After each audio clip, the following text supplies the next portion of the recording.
ఈ నెల మార్చి 17వ తేదీన నిర్వహించనున్న ఏపీపీఎస్సీ గ్రూప్ 1 పరీక్ష కోసం పకడ్బందీగా ఏర్పాట్లు ఉండాలని, పరీక్ష నిర్వహణకు సీసీ కెమెరాల పర్యవేక్షణ ఉంటుందని, ఎలాంటి మాల్ ప్రాక్టీస్ కు తావు ఉండరాదని జిల్లా కలెక్టర్ లక్ష్మీ షా అన్నారు. శుక్రవారం ఉదయం స్థానిక కలెక్టరేట్ వీడియో కాన్ఫరెన్స్ హాల్ నందు ఈ నెల మార్చి 17న ఆదివారం జిల్లాలో జరగనున్న గ్రూప్ 1 పరీక్షల నిర్వహణపై చీఫ్ సూపరింటెండెంట్లు, లైసెన్స్ అధికారులు, సంబంధిత అధికారులతో సమావేశం నిర్వహించి దిశానిర్దేశం చేశారు.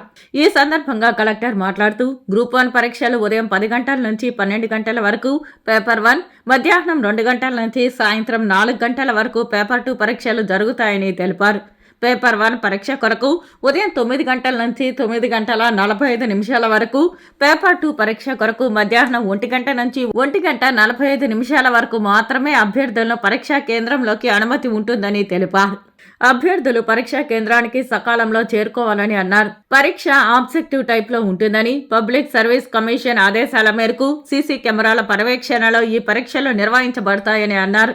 గ్రూప్ 1 పరీక్షల నిర్వహణకు తిరుపతి పట్టణ రూరల్ పరిధిలో 16 పరీక్షా కేంద్రాలు ఏర్పాటు చేయడం జరిగిందని, 9,377 మంది అభ్యర్థులు పరీక్షలకు హాజరు కానున్నారని, 16 మంది లైజన్ ఆఫీసర్లను ఏర్పాటు చేయడం జరిగిందని తెలిపారు. అభ్యర్థులు పరీక్షా కేంద్రానికి హాల్ టికెట్ మరియు ప్రభుత్వం జారీ చేసిన ఏదైనా గుర్తింపు కార్డు తీసుకురావాలన్నారు.